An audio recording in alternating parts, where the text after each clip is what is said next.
I've been making my way west along the south coast from Dartmouth to Plymouth, and this morning, Friday, left Salcombe, turned right, went across Bigbury Bay, past the Yelm and into Plymouth Sound. You now find me in Queen Anne's Battery, waiting for my wife off the train so that we can go and explore Plymouth for the weekend, find out how we got on.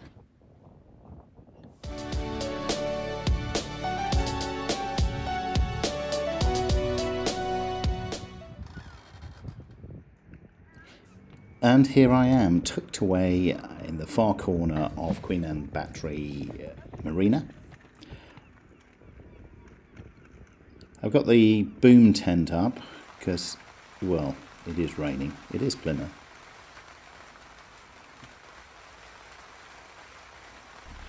And the boat is in expedition mode. That is really just set up for me to go solo. I've got a bunk on the starboard side with the bunk extender at the top. And all my cruising stuff, clothes and food, etc., are all piled on the port bunk. And whilst it's positively palatial for one and okay for two, in view of the weather particularly, we've decided to move into the guest cabin, which is located just a short walk away from the boat. The guest cabin is far roomier, kind of air conditioned. It also has a kettle and an ensuite. The food's quite a bit better than the onboard catering as well.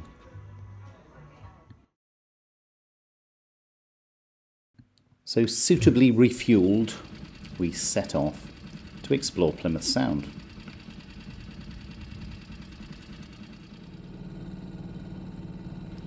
The plan was to come out of the marina, turn right and do a kind of anti-clockwise tour of the entire bay, going around the back of Drake's Island and down through the bridge, and then over to Core Sands, have a bit of a sail in the Sound, then over to the east side and back into the marina.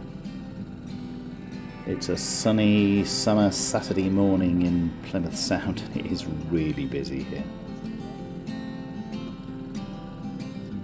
You have me, and I have you.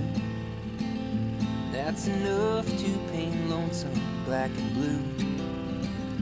Yeah, I have you, and you have me. That puts a bow up in the sky that tells the rain to cease. We've had up, and we've had down. We've had warm nights, we've gone round and round. What I know, this much is true. There ain't a color in the rainbow that shines like you.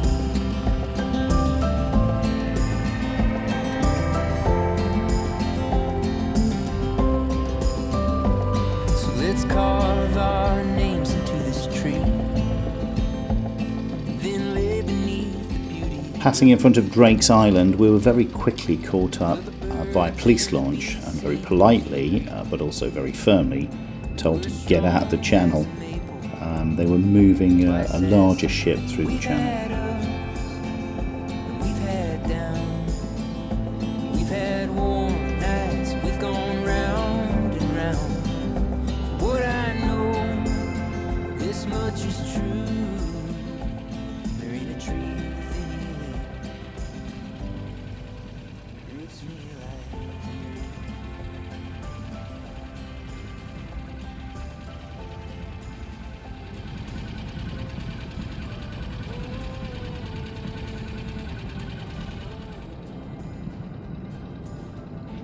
Now, at first glance, it's easy to assume that Plymouth Sound is a wide open stretch of water.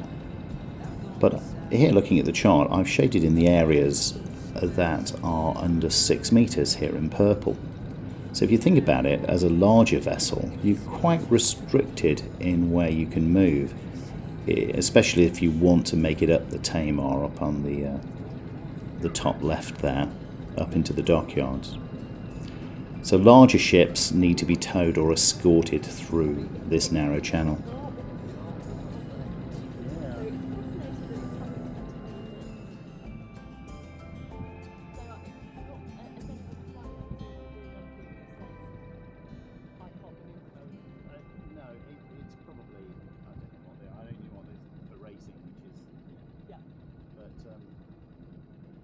Probably means undertow or something like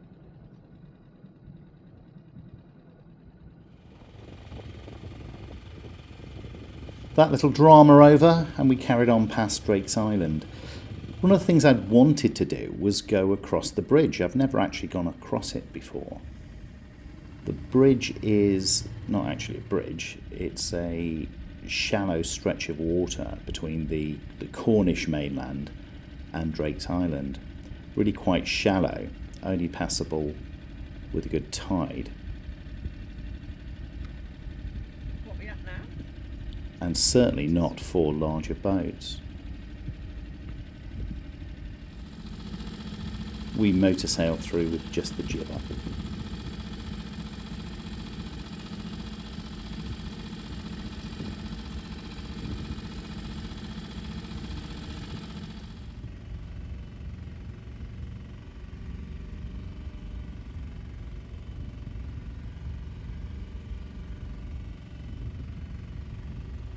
Once safely over the bridge, we turned right and headed for Corsands Bay. The idea was we'd anchor up there for a bit, have a cup of tea, see what was going on, and just enjoy the bay. Sadly, there was still not quite enough wind to sail properly.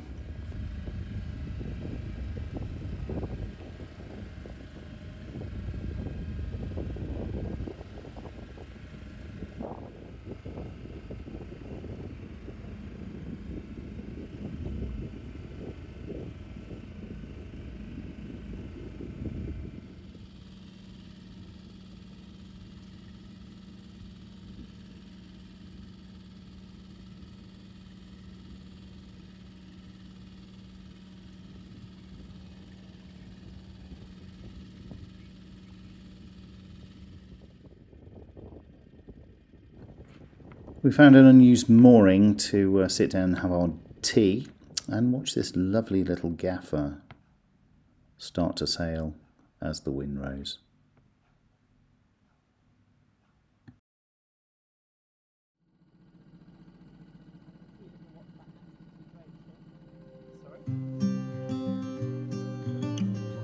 Time to head out into the Sound and do a bit of gentle sailing.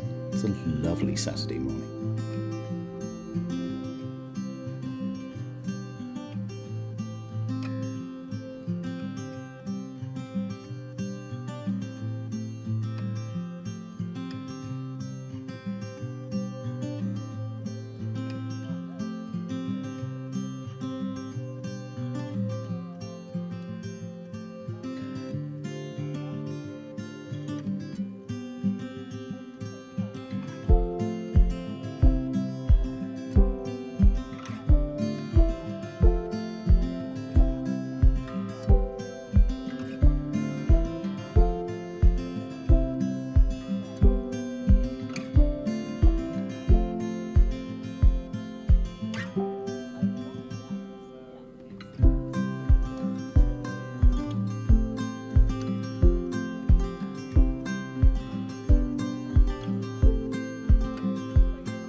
Then made our way to the east side of the breakwater and over to Bovis Bay and down the coast, making our way back to the marina.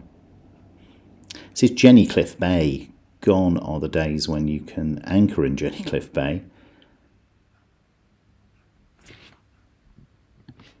For the sake of the eel grass, there is a voluntary no anchoring order there.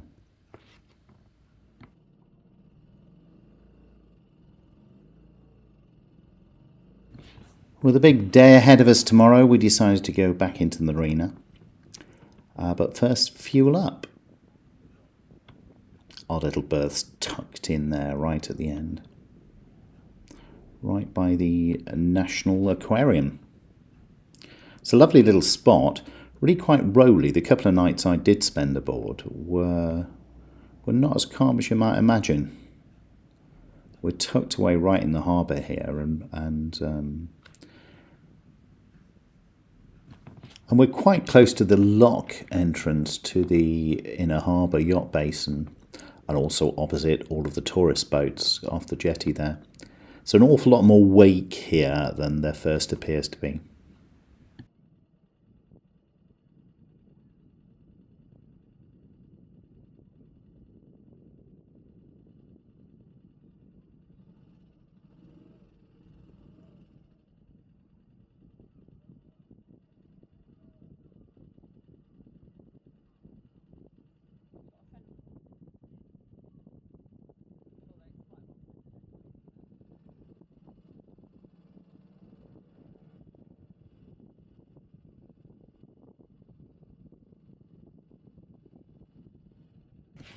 My approach to the fuel pontoon was, well, awful.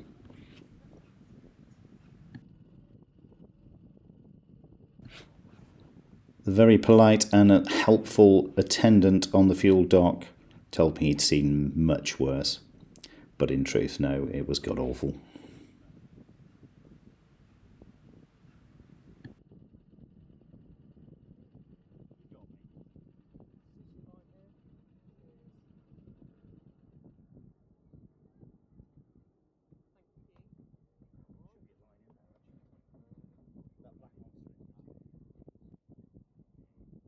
Yeah, no guardrails. I can't really loop them over anything. Any way you like.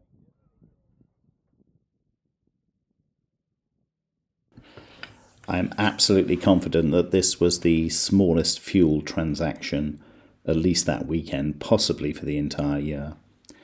We'd used about 8 litres since I'd left Dartmouth.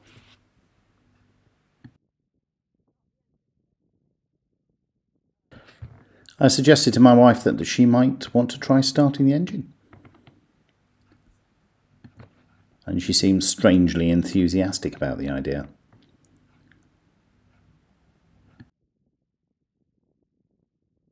Having just reattached the fuel tank, it needed some good pumps to prime it.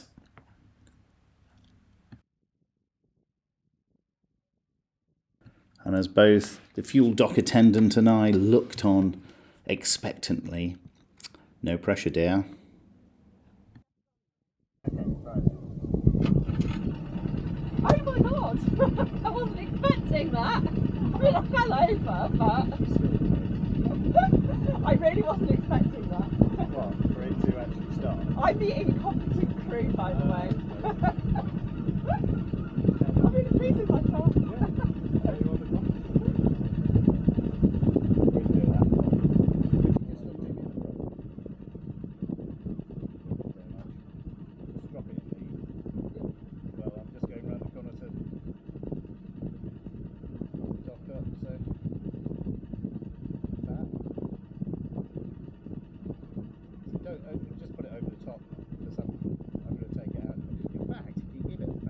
So after a celebratory drink, we went off to find a nice little restaurant for the evening and plan our trip up the Tamar tomorrow. The plan is to go to Keely Key, or at least see how far we can get.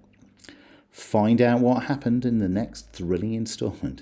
Thanks for watching. Bye.